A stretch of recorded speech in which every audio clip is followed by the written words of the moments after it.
అనిపించింది బాబు గారి పరిపాలన? ఫ్రీగా పీల్చుకోగలుగుతున్నారు.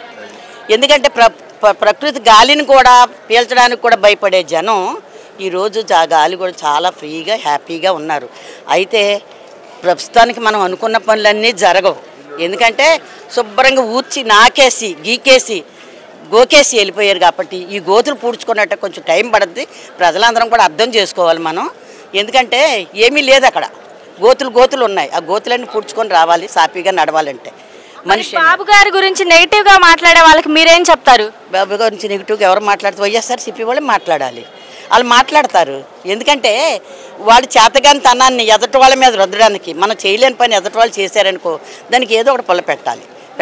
లడ్డు విషయంలో కూడా ఇదంతా ఏం జరగలేదు, బాబు గారు తప్పుడు ప్రచారం. ఏమి జరిగిందో లేదో ఇప్పుడు కేంద్రం నుంచి కూడా రిపోర్ట్లు వస్తాయి. అప్పుడు ప్రజలందరూ తెలుసుకుంటారు. ఇది ఇప్పుడు బాబు గారికి దాని మీద అవార్డు వేయాల్సినంత నెసిటీ ఏమొచ్చింది? ఇన్ని ఉన్నాయి ఆయనవి, తవ్వితే బోల్డ్ అని ఉన్నాయి. అవన్నీ మానేసి ఇది ఒక్కటే పెట్టుకోవాలని ఏమున్నది? లేదు కదా. అది టెస్టులు ఇప్పుడు 2 నెలలు పట్టిందంటే అవన్నీ రికవరీ చేసుకొని అవన్నీ దగ్గర తేల్చుకున్న తర్వాత బయట పెట్టారు. దాని గురించి ప్రజలందరూ తెలుసుకుంటారు ముందు. ఎందుకంటే దీంతోనే సరిపోదు, చాలామంది ఎంక్వైరీలు చేస్తారు, చాలామంది రిపోర్ట్లు తయారు చేస్తారు. దేశ విదేశాలు అందరూ కూడా దీన్ని సామాన్యంగా వదిలేరు. అప్పుడు తెలుస్తుంది ఎవరు ఏం చేశారది. ఇప్పుడు తిరుపతి లడ్డు గురించి ఇష్యూ చేయాల్సిన నెసిటీ చంద్రబాబు నాయుడుకి ఏమొచ్చింది చెప్పండి మీరు? ఇప్పుడు రోజా ఎలా నడపాలి ఈ గోకిన పని, ప్రజల్ని ఎలా ఆదుకోవాలి, ఎలా రచించాలి అనే బాధలేని తప్ప ఇంకేమీ లేదు ఆయనకి. అది ఆ దశలో ఉన్నారు. ప్రజలందుకు ఇచ్చిన హామీలు ఎలా నెరవేర్చాలి, ఇక్కడ చూస్తే ఖజానా ఖాళీ అయిపోయిందని, ఎలా సంపద సృష్టించుకోవాలి, ఎలా నిధులు తెచ్చుకోవాలి, ఎలా పనిచేయాలి, ఎలా పోలవరం పూర్తి చేయాలి, ఎలా రోజా గొడవ ఎత్తకండి. ఆడవాళ్ళకి సిగ్గేస్తుంది. రోజా మాట ఎత్తకండి మీరు. ఎందుకంటే ఆడవాళ్ళమైన మనకు సిగ్గేస్తుంది. ఆవిడ స్టేట్ ప్రెసిడెంట్ చేసినప్పుడు నేను జిల్లా మహిళా అధ్యక్షులు చేశాను ఆవిడ వెనకాతల. అంటే ఆవిడ పేరు ఎత్తకండి. అసలు ఆడదాని కింద లెక్క వేయొద్దు. ఎందుకంటే ఆవిడ సినిమా యాక్టర్ అవ్వచ్చు, యాక్టర్ అయితే యాక్టర్లో చూపించుకోవాలి. కానీ ఇంత వరస్ట్ మా వ్యక్తిని మనం ఎక్కడ చూడదు. ఆడదాని కింద మీరు లెక్క వేయొద్దు. రోజా జగన్ అధికారంలో ఉన్నప్పుడు మంత్రిగా ఇచ్చారు కదమ్మా. ఇస్తారండి. ఇప్పుడు ఎవరైతే బాబు గారిని వాళ్ళ ఫ్యామిలీని తిడతారో వాళ్ళందరికీ ఇచ్చాడు. ఇప్పుడు అయినా ఎవరది ఆయన ఇంటి మీదకి వెళ్ళిపోయిన ఇప్పుడు జోగి రమేష్, మరి ఆయన మా వెంటనే మంత్రి ఇవ్వలేదా? మరి అలాగే మరి మైలవరం ఎమ్మెల్యే తిట్టలేదనే కదా ఆయన పక్కన పెట్టాడు. నేను నా వల్ల కాదంటేనే కదా పక్కన పెట్టాడు.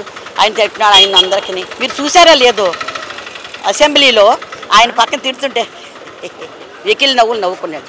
ఒక ముఖ్యమంత్రి, రాష్ట్రానికి తండ్రి లాంటి ముఖ్యమంత్రి, ప్రజలందరిని ఆదుకోవాల్సిన వ్యక్తి, అమరావతిలో అంతమంది నిరాహార దీక్ష చేస్తుంటే ఒక్క రోజునైనా వచ్చి మీకు నేను ఉన్నాను భరోసా లేదు, ఇదిగో మీ పరిస్థితి, ఈ రాష్ట్రం పరిస్థితి అమ్మా, ఇది ఎలా చేస్తాం, ఒక్కరోజు ఇచ్చాడండి ఆయన.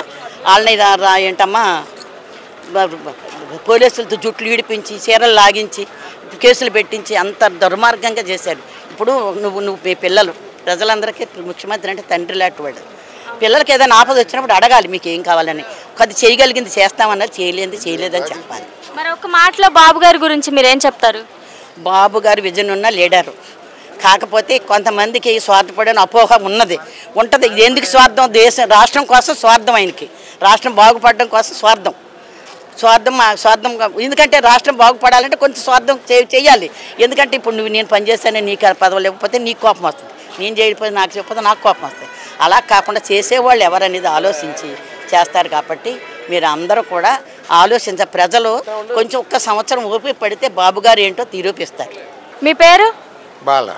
ఎక్కడి నుండి వచ్చారు మీరు? ఉండి మండలం, ఉండి నియోజకవర్గం. అంటే ఇక్కడికి దేనికి వచ్చారు మీరు? బాబు గారిని కలవడానికి వచ్చారు? సీఎం ఫండ్ నిమిత్తం వచ్చాను. అది కోళ్ళకి జబ్బు చేసింది, చాలా ఖర్చు అయింది, ఎంతో కొంత సాయం చేస్తారు కదా అని వచ్చాను. అది ఎలా అనిపించింది బాబు గారి పరిపాలన? బాగుంది, సుఖంగా ఉంది. ఏం చేయనివ్వండి, చేయకపోయినండి. తర్వాత ఏంటంటే రాష్ట్రం బాగుపడితే అదే ఆనందం. ఇవాళ మునిగిపోయిన ప్రదేశాలు ఉన్నాయి అండి. ఆయన నెలల్లో తిరిగి అందరికీ అలా చేయవలసిన పని ఉంది. ఒకప్పుడు వైజాగ్లో చేశాడు ఆయన, 15 రోజులు అక్కడే ఉండి.